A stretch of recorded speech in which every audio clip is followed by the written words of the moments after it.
East Bengal जब इसको बांग्लादेश कहते हैं, कल वहां पे एक हिंदू विधवा महिला के साथ बलात्कार किया गया, उसको पेड़ से बांधा गया, फिर पीटा गया और उसके फिर बाल भी काट दिए गए। कल ही एक हिंदू व्यापारी की हत्या कर दी गई और उसके मकान, दुकान, खेत खलिहान पे कब्जा कर लिया गया। कल ही वहां के एक डिप्टी कमिश्नर हैं अन्नपूर्णा देवनाथ, उनको भी मारने की कोशिश हुई। इस समय बांग्लादेश में हिंदू थानेदार, हिंदू तहसीलदार, हिंदू कलेक्टर, हिंदू कप्तान कोई सुरक्षित नहीं है। हिंदू लेखपाल, हिंदू पटवारी, हिंदू एसडीएम, हिंदू डीएम कोई सुरक्षित नहीं है। प्रतिदिन 2-4 वहां पे व्यापारियों की हत्या हो रही है और उनके मकान, दुकान, खेत खलिहान पे कब्जा किया जा रहा है। अमृत मंडल की हत्या कर दी गई, विजेंद्र विश्वास की हत्या कर दी गई, खोकर चंदास की हत्या कर दी गई, मुनि चक्रवर्ती की हत्या कर दी गई।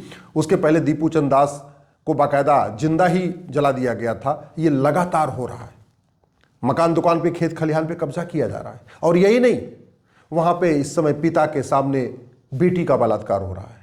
इस समय बांग्लादेश में पति के सामने पत्नी का बलात्कार हो रहा है, बच्चों के सामने मां का बलात्कार हो रहा है, पंडा पुजारियों को मारा जा रहा है, मठ मंदिर पे कब्जा किया जा रहा है, मंदिरों को तोड़ा जा रहा है, वहां पे उनके जो बगीचे हैं, जो खलिहान हैं, उनको जलाया जा रहा है।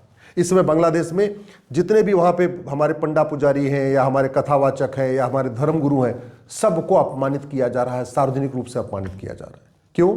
क्योंकि हम वहाँ घट गए हैं। इस समय हिंदू, बांग्लादेश के हिंदू बटे नहीं हैं, फिर भी कट रहे हैं क्योंकि घट गए हैं। इस समय बांग्लादेश के हिंदू एक हैं, फिर भी सेफ नहीं है। क्यों? क्योंकि घट गए हैं।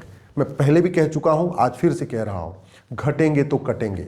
जहाँ जहाँ घटे वहाँ वहाँ कटे, जब जब घटे तब तब कटे। दुर्योधन का ननिहाल गंधार में वहाँ पे घटे तो कटे और ख़त्म हो गए। राजा भरत का ननिहाल जो पाकिस्तान कहलाता है, वहाँ घटे तो कटे और ख़त्म हो गए। कराची में घटे तो ख़त्म हो गए। लाहौर में घटे तो कटे। इसी तरीके से सिंध में घटे तो कटे। ढाका में घटे हैं इसलिए कट रहे हैं। चटगांव में घटे हैं इसलिए कट रहे हैं। दुर्भाग्य देखिए, भारत में आज भी समाजवादी, अंबेडकरवादी, लोहियावादी, पेरियारवादी, गांधीवादी, नेहरूवादी, वामपंथी और मार्क्सवादी आज भी कह रहे हैं मजहब नहीं सिखाता आपस में बैर रखना, कुछ बात है कि हस्ती मिटती नहीं हमारी, सारे जहां से अच्छा हिंदू सता हमारा। एक बात याद रखिएगा, बंगाल के 2 टुकड़े हुए थे, ईस्ट बंगाल, वेस्ट बंगाल, और ईस्ट बंगाल अब बांग्लादेश कहलाता है। पंजाब के 2 टुकड़े हुए थे, ईस्ट पंजाब, वेस्ट पंजाब, और वेस्ट पंजाब अब पाकिस्तान कहलाता है। ऐसे ही गंधार जो हिंदू राष्ट्र हुआ करता था, अब अफगानिस्तान कहलाता था। और भारत के 9 राज्यों की डेमोग्राफी बदल चुकी है। भारत में 9 राज्यों में हिंदू घट चुके हैं। भारत के 800 जिलों में से 200 जिलों में हिंदू घट चुके हैं। भारत के 6000 तहसीलों में से 1500 तहसीलों में हिंदू घट चुके हैं। भारत के बॉर्डर पे 300 तहसीलें हैं, 300 की 300 तहसीलों की डेमोग्राफी बदल चुकी है। तो भारत में भी बहुत तेजी के साथ घटे हैं। चलो, जहाँ घट गए वो ठीक समझ में आ रहा है, लेकिन घटना कम नहीं हुआ है, अभी भी लगातार घट रहे हैं। और घटने का मूल कारण है लव जिहाद, लैंड जिहाद, घुसपैठ जिहाद, धर्मांतरण जिहाद, जनसंख्या जिहाद और ड्रग जिहाद। 5 लाख बहन बेटियां साल में गायब हो रही हैं। इसमें से 3.5 लाख वापस नहीं मिलती। 1.5 लाख तो पुलिस कंप्लेन करने के बाद, सांसद विधायक के हंगामा करने के बाद, विश्व हिंदू परिषद, बजरंग दल के हंगामा करने के बाद 1.5 लाख मिल जाती हैं साल में। लेकिन 3.5 लाख अभी भी वापस नहीं आ रही हैं। इसका मतलब प्रतिदिन 1000 बेटियां लव जिहाद का शिकार हो रही हैं। आज भी प्रतिदिन 1500 परिवारों का धर्मांतरण हो रहा है। एक परिवार में 7 आदमी मान के चलिए तो प्रतिदिन 10,000 हिंदुओं का धर्मांतरण हो रहा है। यानी साल में 40 लाख हिंदुओं का धर्मांतरण हो रहा है। वक्फ बोर्ड 40 लाख एकड़ जमीन पे कब्जा करके बैठा है। चर्च और मिशनियाँ 40 लाख एकड़ जमीन पे कब्जा करके बैठी हुई हैं। 5 करोड़ घुसपैठिए भारत में आके बैठे हुए हैं और वो 5 करोड़ लगातार बढ़ रहे हैं क्योंकि वो जनसंख्या विस्फोट कर रहे हैं। भारत में धर्मांतरण के कारण हम घट रहे हैं, घुसपैठ के कारण घट रहे हैं, लव जिहाद के कारण घट रहे हैं, लैंड जिहाद के कारण घट रहे हैं, ड्रग्स जिहाद के कारण घट रहे हैं, और सबसे बड़ी बात जनसंख्या जिहाद के कारण घट रहे हैं। 90,000 बच्चे रोज पैदा हो रहे हैं। अगर इसका मतलब साल में 3.25 करोड़ बच्चे पैदा हो रहे हैं, इसका मतलब हर 5 साल में जब एक सरकार बनती है, एक इलेक्शन होता है लोकसभा का, इस बीच में लगभग 17 करोड़ बच्चे पैदा हो जा रहे हैं। तो लगातार डेमोग्राफी बदल रही है। आपको अगर विश्वास नहीं है, अपने लोकसभा की वर्तमान वोटर लिस्ट और 25 साल पुरानी वोटर लिस्ट चेक कर लीजिए, अपने विधानसभा की वर्तमान वोटर लिस्ट और 25 साल पुरानी वोटर लिस्ट चेक कर लीजिए, या अपने वार्ड की वर्तमान वोटर लिस्ट और 25 साल पुरानी वोटर लिस्ट चेक कर लीजिए, या अपने ग्राम सभा की वर्तमान वोटर लिस्ट और 25 साल पुरानी वोटर लिस्ट चेक कर लीजिए। आपको समझ में आएगा आपके ग्राम सभा की डेमोग्राफी बदल रही है, आपके वार्ड की भी डेमोग्राफी बदल रही है, आपके विधानसभा की डेमोग्राफी बदल रही है, आपके लोकसभा की डेमोग्राफी बदल रही है, आपके जिले की डेमोग्राफी बदल रही है, आपके प्रदेश की डेमोग्राफी बदल रही है, और पूरे देश की डेमोग्राफी तो बदल ही रही है। समाधान क्या है? समाधान ये है कि जिहाद के लिए पहले फंडिंग को रोका जाए। सबसे पहले ये जो घटिया बैंकिंग एक्ट चल रहा है 1949 वाला, इसको ख़त्म किया जाए, एक यूनिफॉर्म बैंकिंग कोड लागू किया जाए, जिससे जो विदेशी बैंकों के जरिए पैसा आ रहा है वो जिहाद के लिए काम आ रहा है, वो पैसा रुके। इसके अलावा 2010 में FCRA कानून का कांग्रेस ने बनाया था भारत में जिहाद की फंडिंग कराने के लिए। जब तक ये कानून ख़त्म नहीं होगा, फंडिंग नहीं बंद होगी, फंडिंग नहीं बंद होगी तो जिहाद नहीं रुकेगा। इसलिए जिहाद को रोकने के लिए इस FCRA कानून को ख़त्म करना पड़ेगा। जिहादियों को जिहाद फैलाने के लिए भारत में हवाला के जरिए बहुत बड़ी मात्रा में फंडिंग आ रही है, और उसका मूल कारण है ये घटिया कानून prevention of money laundering act, इसको बदलना पड़ेगा। भारत में जिहाद के लिए ब्लैक मनी से बहुत बड़ी फंडिंग हो रही है। ब्लैक मनी आज भी उतना ही जनरेट हो रहा है जितना पहले हो रहा था। उसका मूल कारण है घटिया कानून, इस कानून को बदलना पड़ेगा। भारत को अगर सुरक्षित बनाना है तो जो जिहाद के लिए बेनामी फंडिंग हो रही है उस फंडिंग को रोकना पड़ेगा। भारत को सुरक्षित बनाना है तो जो ड्रग कारोबार से पैसा आ रहा है वो जिहाद को प्रमोट करने के लिए खर्च हो रहा है, तो हमें ड्रग स्मगलिंग रोकना पड़ेगा। वो तभी हो सकता है जब ये NDPS एक्ट बदले। जो भारत में वक्फ पैठ की जो 40 लाख एकड़ ज़मीनों पे कब्जा हो रखा है, उसके कारण भी जिहाद बढ़ रहा है, उससे भी जिहाद की फंडिंग हो रही है। जिहाद अगर हमें रोकना है, भारत को सुरक्षित बनाना है, तो ये जो मजहब के आधार पे minority commission, minority affair ministry, minority school, minority board, minority tribunal, minority मदरसा, ये जो दुनिया भर का चल रहा है, हमें माइनॉरिटी मेजॉरिटी का सिस्टम ख़त्म करना पड़ेगा और वन नेशन वन लॉ लागू करना पड़ेगा, तब जाके भारत बच पाएगा।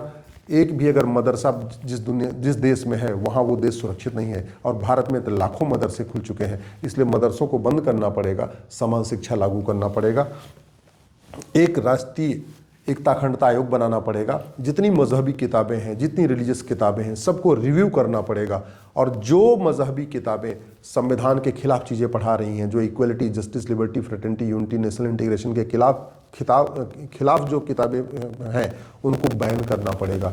जो किताबें liberty of thought, liberty of belief, liberty of faith, liberty of worship के खिलाफ हैं, उन किताबों को रिव्यू करके कम से कम उन पन्नों को निकालना पड़ेगा। अगर वो किताबें भारत में पढ़ाई जाएंगी तो रेडिकलाइजेशन ख़त्म नहीं होगा। इसके अलावा लब जिहाद, लैंड जिहाद, ड्रग जिहाद, घुसपैठ जिहाद, धर्मांतरण को राष्ट्र की सुरक्षा के लिए खतरा घोषित करना पड़ेगा, और उसके लिए नेशनल सिक्योरिटी एक्ट को बदलना पड़ेगा। हमारे पास UAPA है, अनलॉफुल एक्टिविटी है, लेकिन लब जिहाद, लैंड जिहाद, ड्रग जिहाद, घुसपैठ जिहाद और धर्मांतरण जिहाद को आज तक हमने अनलॉफुल एक्टिविटी डिक्लेयर नहीं किया, इसलिए इस कानून को बदलना पड़ेगा।